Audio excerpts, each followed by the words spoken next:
Les maladies cardiovasculaires sont un véritable enjeu de santé publique. Elles sont la première cause de mortalité dans le monde avec 17 millions de décès par an. C'est un nombre en augmentation avec le vieillissement des populations et l'augmentation des facteurs de risque.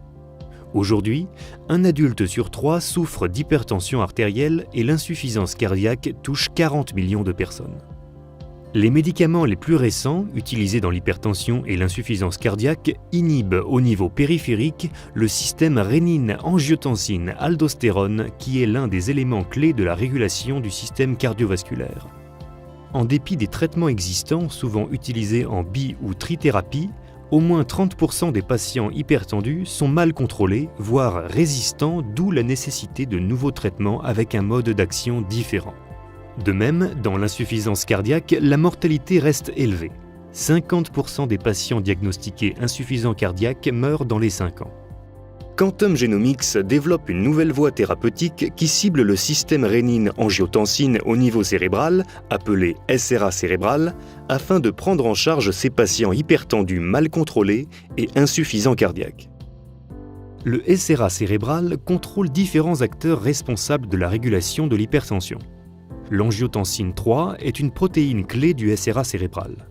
Catherine Lorenz-Cortés a notamment mis en évidence que sous l'action de l'aminopeptidase A au niveau du cerveau, l'angiotensine 2 va se métaboliser en angiotensine 3 qui est le peptide actif au niveau cérébral. Des études in vivo ont démontré qu'il y avait une suractivité de l'enzyme aminopeptidase A chez l'animal hypertendu et insuffisant cardiaque. En normalisant l'activité de l'aminopeptidase A, on normalise la pression artérielle et on améliore la fonction cardiaque. Convertie par l'aminopeptidase A, l'angiotensine 3 libérée va se fixer au récepteur à l'angiotensine de type 1 du cerveau. La fixation de l'angiotensine 3 sur ces récepteurs va activer 3 voies angiotensinergiques responsables de l'augmentation de la pression artérielle et de la détérioration de la fonction cardiaque.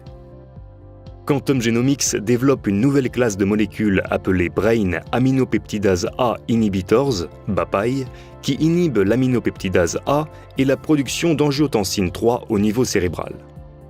Après une prise orale et une absorption au niveau gastro-intestinal, la molécule QGC001 atteint la barrière cérébrale.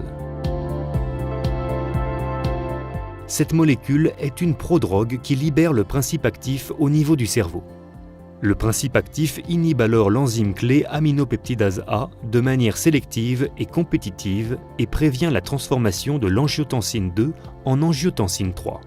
Ainsi, l'angiotensine 2 ne pourra plus se métaboliser en angiotensine 3. La molécule développée par Quantum Genomics entraîne une normalisation de la synthèse d'angiotensine 3 qui permet de réguler la pression artérielle grâce à son triple mode d'action. Premièrement, il y a une diminution de la sécrétion de vasopressine, ce qui va augmenter la diurèse et diminuer la vasoconstriction. Ponctuellement, on observe une activation de l'arc baroréflexe directement liée au contrôle du rythme cardiaque. Enfin, on observe une diminution de l'activité du nerf sympathique, induisant une diminution de la résistance vasculaire, ce qui, de plus, améliore la fonction cardiaque. Ce triple mécanisme d'action très prometteur permet d'agir en monothérapie simultanément sur les vaisseaux, le cœur et le rein. Les BAPAI constituent un traitement innovant et offrent un espoir aux millions de patients hypertendus et aux insuffisants cardiaques.